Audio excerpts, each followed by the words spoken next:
নমস্কার বন্ধুরা, আজকে আমি প্রেজেন্ট ইনডিফাইনাইট টেন্স ও পাস্ট ইনডিফাইনাইট টেন্সের ব্যাপার নিয়ে আলোচনা করব।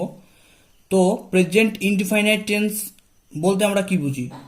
যদি কোনো কাজ বর্তমানে ঘটে, মানে এই প্রেজেন্ট টাইমে ঘটে বা বর্তমানে ঘটে, আবার যদি কোনো কাজ চিরন্তন সত্য বোঝায়, বা আবার কোনো কাজ যদি অভ্যাসবশত বোঝায়, তো তবে সেই সব কাজের ভার্বগুলোকে আমরা প্রেজেন্ট ইনডিফাইনাইট টেন্স দিয়েই সাধারণত ব্যবহার করে থাকি।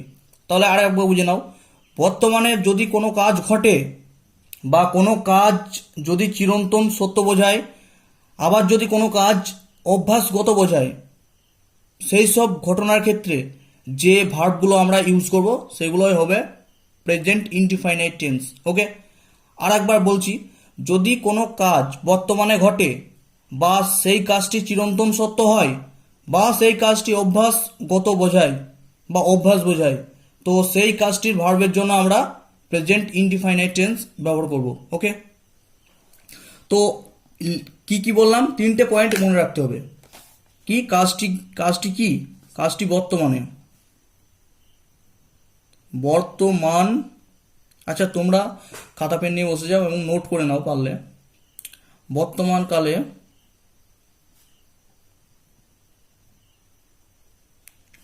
কোনো কাজ কি হয়, ঘটে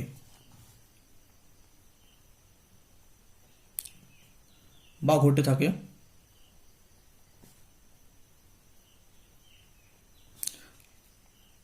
এটা হলে কি প্রেজেন্ট ইনডিফাইনাইট টেন্স হয়। 2 নম্বর কি, কোনো কাজ যদি চিরন্তন সত্য হয়, কোনো চিরন্তন সত্য যদি হয়,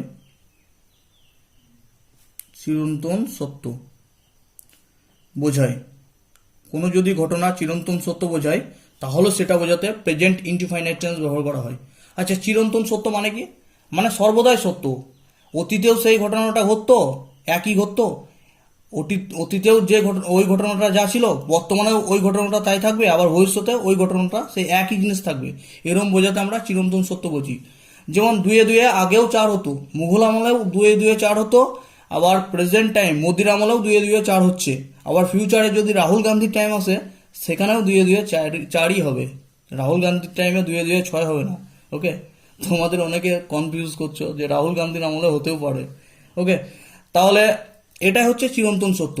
যেমন আগেও সূর্য পূর্ব দিকে উঠতো, এখনও সূর্য পূর্ব দিকে ওঠে, আবার পরেও ভবিষ্যতেও সূর্য পূর্ব দিকে উঠবে। ওকে, তো এইগুলো হচ্ছে চিরন্তন সত্য। 3 নম্বর, অভ্যাস।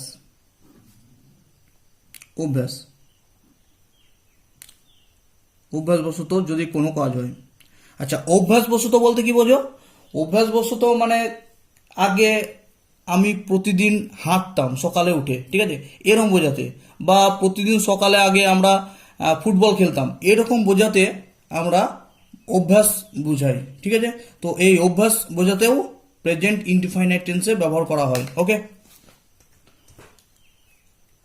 তো প্রেজেন্ট ইনডিফাইনাইট টেন্সের যে কিওয়ার্ডগুলো সেগুলো আগে লিখে নিচ্ছি, তারপরে আমি গঠন সম্পর্কে বলবো। ঠিক আছে, তো কিওয়ার্ডগুলো একটু বুঝে নাও। আচ্ছা, গঠনটা আগে বলে দিই। প্রেজেন্ট ইনডিফাইনাইট টেন্সের যে গঠনটা হয় সেটা আগে বলে দিই। গঠন হবে সাবজেক্ট প্লাস ভার্বের ফার্স্ট ফর্ম বা ভার্বের 5 ফর্ম, পঞ্চম ফর্ম। ঠিক আছে, ভার্বের V1 হতে পারে, আর একটা কি ফর্ম হতে পারে, V1 এর সঙ্গে এস বা ইএস যোগ হতে পারে। ঠিক আছে, তো প্রেজেন্ট ইনডিফাইনাইটের সঙ্গে বা টেন্সে সাবজেক্টের সঙ্গে V1 হতে পারে, আবার সাবজেক্টের সঙ্গে V1 প্লাস এস বা ইএস যোগ হতে পারে। কি কারণে? সাবজেক্ট যদি সিঙ্গুলার হয়, এখানেও লিখে দিচ্ছি, সাবজেক্ট যদি সাবজেক্ট সাবজেক্ট যদি সাবজেক্ট যদি থার্ড পারসন, সাবজেক্ট যদি থার্ড পারসন হয় অ্যান্ড সিঙ্গুলার হয়,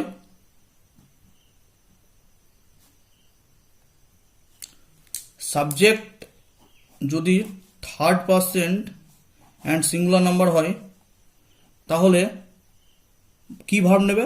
ভার্বের শেষে এস বা ইএস যোগ হবে। আর বাকি সাবজেক্টের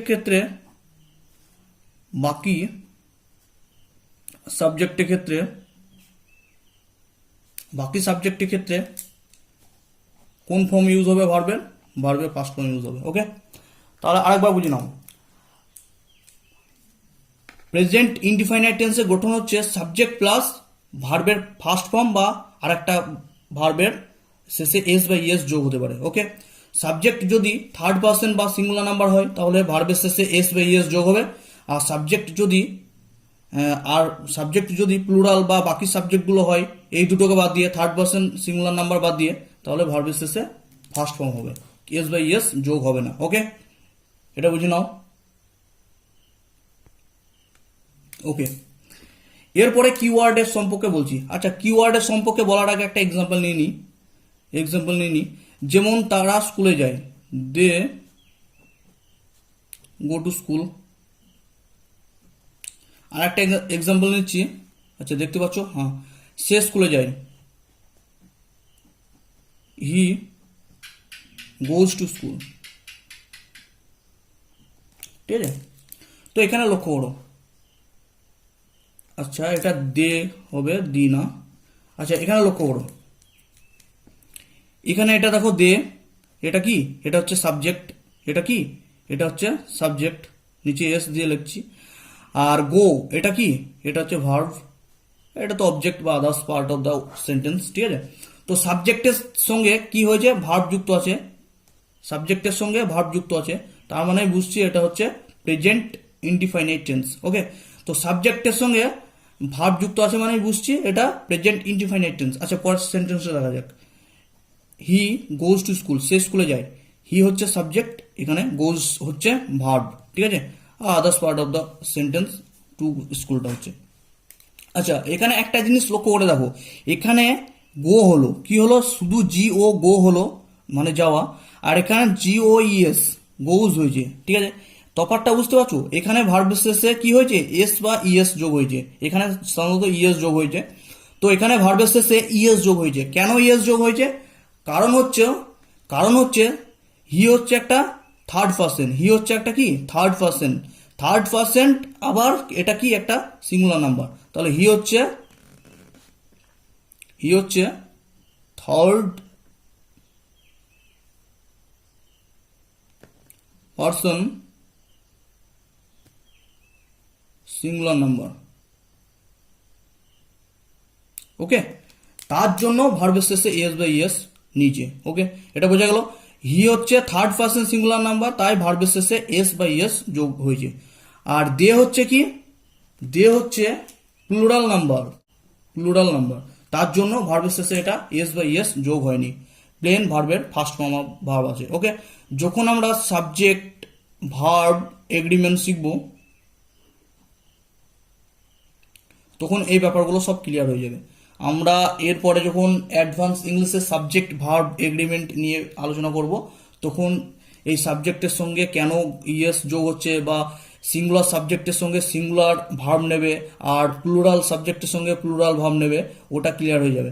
একটা জিনিস নোটের মাধ্যমে লিখে রাখতে পারো বা মনে রাখতে পারো, যেটা পরেও শেখাবো, সেটা হচ্ছে নাউনের শেষে এস বা ইএস যোগ হলে কি হয়?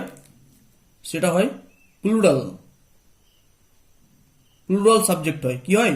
প্লুরাল সাবজেক্ট হয়, বা অবজেক্ট হবে, প্লুরাল হয়। ঠিক আছে, সাবজেক্ট বা অবজেক্ট হয়, লিখতে পারো। বাট ভার্বের সঙ্গে এস বা ইএস যোগ হলে সেটা কি হবে? সিঙ্গুলার হবে। কেমন ইন্টারেস্টিং ব্যাপার দেখো, নাউনের সঙ্গে এস বা ইএস যোগ হলে সেটা হবে প্লুরাল, আর ভার্বের সঙ্গে এস বা ইএস যোগ হলে সেটা হবে সিঙ্গুলার। আচ্ছা, যদিও এই ব্যাপারগুলো সব সাবজেক্ট ভার্ব এগ্রিমেন্টের টাইমে শিখবো। ওকে, আচ্ছা, তাহলে যেগুলো বোঝা গেল তো। আচ্ছা, এবার কিওয়ার্ডগুলো একটু লিখে নাও। প্রেজেন্ট যে ইনডিফাইনাইট টেন্স এর কিওয়ার্ড আছে সেগুলো একটু লিখে নাও। কেননা কিওয়ার্ডগুলো কখন লাগবে বলো তো?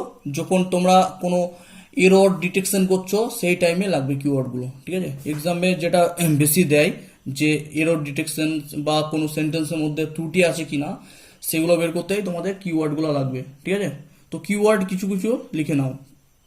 কিওয়ার্ড, ঠিক আছে, এটা প্রেজেন্ট ইনডিফাইনাইট টেন্সের জন্য, ঠিক আছে।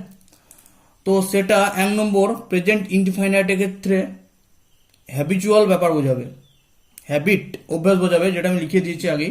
আর 2 নম্বর ফ্যাক্ট, ফ্যাক্ট বা জেনারেল ট্রুথ,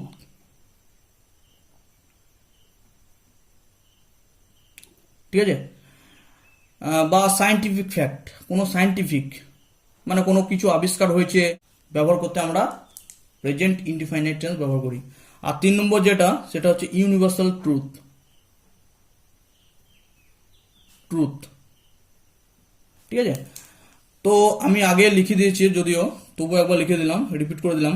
হ্যাবিট বোঝাতে প্রেজেন্ট ইনডিফাইনাইট টেন্স, ফ্যাক্ট আর জেনারেল ট্রুথ বোঝাতে প্রেজেন্ট ইনডিফাইনাইট টেন্স, কোনো সায়েন্টিফিক ইভেন্ট বা ঘটনা বোঝাতে প্রেজেন্ট ইনডিফাইনাইট টেন্স, আর কোনো ইউনিভার্সাল ট্রুথ বোঝাতেও প্রেজেন্ট ইনডিফাইনাইট টেন্স আমরা ব্যবহার করবো। ওকে, তাহলে প্রেজেন্ট ইনডিফাইনাইট টেন্সের সম্বন্ধে একবার রিক্যাপ করা যাক।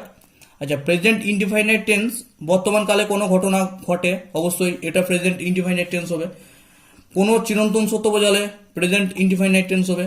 কোনো অভ্যাস বোঝালে প্রেজেন্ট ইনডিফাইনাইট টেন্স হবে। প্রেজেন্ট ইনডিফাইনাইট টেন্সের গঠন হচ্ছে সাবজেক্ট প্লাস ভার্ব, ভার্বের ফার্স্ট ফর্ম, আর একটা হতে পারে সাবজেক্ট প্লাস ভার্বের শেষে এস বা ইএস যোগ, ঠিক আছে। তো সাবজেক্ট যদি থার্ড পার্সেন্ট এবং সিঙ্গুলার নাম্বার হয় তাহলে ভার্বের শেষে এস বা ইএস যোগ হবে। আর বাকি সাবজেক্টগুলোর ক্ষেত্রে ভার্বের শেষে কিছু যোগ হবে না, ভার্বের মূল ফর্ম থাকবে। ওকে, এক্সাম্পলের সাহায্যে, দুটো এক্সাম্পলের সাহায্যে বুঝিয়ে দিয়েছি। ওকে, তো এটা হলো প্রেজেন্ট ইনডিফাইনাইট টেন্সের সম্বন্ধে ডিটেল ধারণা, ঠিক আছে।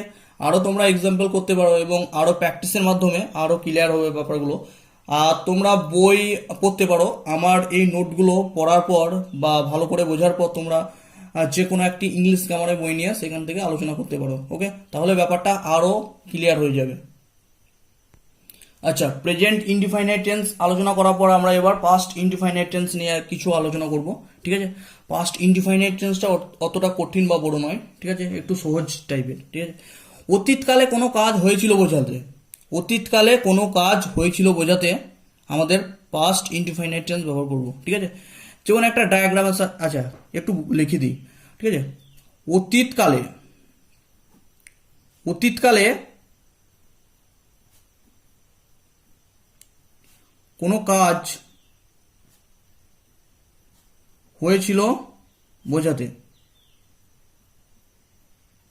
অতীতকালে কোনো কাজ হয়েছিল বোঝাতে কি ভার্বের, ভার্বের পাস্ট ইনডিফাইনাইট টেন্স হবে, টেন্স হবে। ওকে, তাহলে ব্যাপারটা কি, অতীতকালে কোনো কাজ হয়েছিল বোঝাতে ভার্বের পাস্ট ইনডিফাইনাইট টেন্স হবে। এখানে এক ডায়াগ্রামের সাহায্যে একটু বুঝি, এখানে ডায়াগ্রামের একটু দরকার আছে। তো ডায়াগ্রামের, স্ট্রেট লাইন ডায়াগ্রামের এই পজিশনটা, এটা যদি প্রেজেন্ট হয় তাহলে এর আগে যে ঘটনাগুলো ঘটবে, প্রেজেন্টের আগে যে ঘটনাগুলো ঘটে গিয়েছে সেগুলো সব কি হবে, পাস্ট হবে। আর প্রেজেন্টের পরে যে ঘটনাগুলো ঘটবে সেগুলো হবে ফিউচার, ঠিক আছে। তা পাস্ট ইনডিফাইনাইট টেন্স প্রেজেন্টের আগে, প্রেজেন্টের আগে এখানে হতে পারে, এখানে হতে পারে, এখানে হতে পারে, এখানে হতে পারে, প্রেজেন্টের আগে যে ঘটনাগুলো ঘটেছে সব কি পাস্ট ইনডিফাইনাইট টেন্স, ঠিক আছে। তো স্ট্রেট লাইন ডায়াগ্রামের সাহায্যে যে আমি টেন্স শেখাবার পরিকল্পনা করেছি সেটা খুবই ইজি মেথডে তোমাদের মাথায় গেঁথে যাবে, তাই ডায়াগ্রামের সাহায্যে বেশিরভাগ জিনিসটাই আমি বোঝানোর চেষ্টা করছি। ওকে, তো present indefinite, sorry past indefinite টেন্সে, পাস্ট ইনডিফাইনাইট টেন্সের কিছু গঠন আমি যদি বলি, তো সব থেকে গুরুত্বপূর্ণ যে গঠনটা সেটা হচ্ছে সাবজেক্ট প্লাস ভার্বের কোন ফর্ম হবে, ভার্বের সেকেন্ড ফর্ম হবে, ঠিক আছে, এটা খেয়াল রাখবে। আর তারপরে others part of the sentence যা থাকুক না কেন, সাবজেক্টের পরে কি হবে, ভার্বের সেকেন্ড ফর্ম, সাবজেক্টের পরে ভার্বের সেকেন্ড ফর্ম। আচ্ছা, ভার্বের সেকেন্ড ফর্ম মানে কি, একটা এক্সাম্পল এখানে দিচ্ছি, যেমন কাম, কাম একটা কি, কাম একটা ভার্ব, ঠিক আছে। কামের তিনটে ফর্ম হয়, তিনটে রূপ হয়, একটা হচ্ছে কাম, একটা হচ্ছে কেম, একটা হচ্ছে কাম। সেই একইভাবে ডু যদি একটা ভার্ব হয় তাহলে ডু, ডিড, ডান, ওকে। তারপর সি, স, সিন।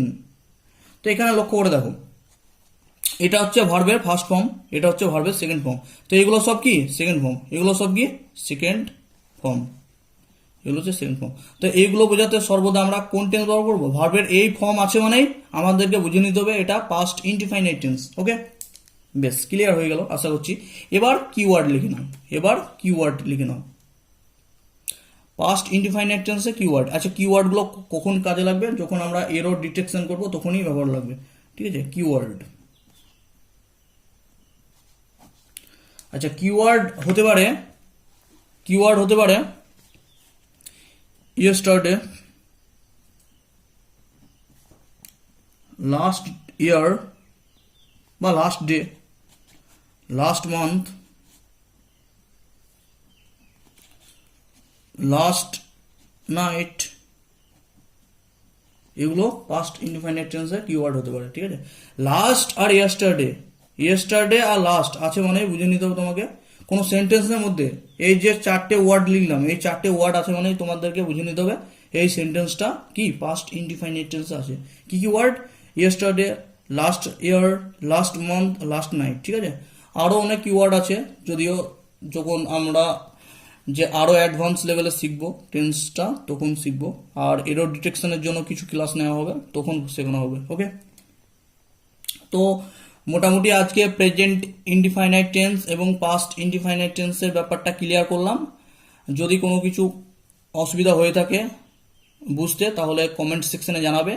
আর আমার চ্যানেলে আরও টেন্স বিষয়ক বা ইংরাজি অন্যান্য বিষয়ক অনেক ইংলিশের ভিডিও আপলোড করা আছে, ওগুলো দেখে নিলে ব্যাপারটা হবে কি তোমাদের যে ইংরাজি যে ভীতিটা আছে, যে ইংরাজি বোঝার যে ভীতিটা আছে সেগুলো দূর হয়ে যাবে। আর বেসিক ইংলিশের ওপরও কিছু ভিডিও আছে, বেসিক কনসেপ্টটা ক্লিয়ার করা হবে, এরকম কিছু ভিডিও আছে আমার, তুমি দেখতে পারো। আবার ইংরাজির বাইরেও যদি অন্যান্য সাবজেক্ট যদি পড়তে চাও বা বুঝতে চাও তাহলেও কিছু ভিডিও আপলোড আছে, ওগুলোও দেখতে পারো। ওকে, থ্যাংক ইউ।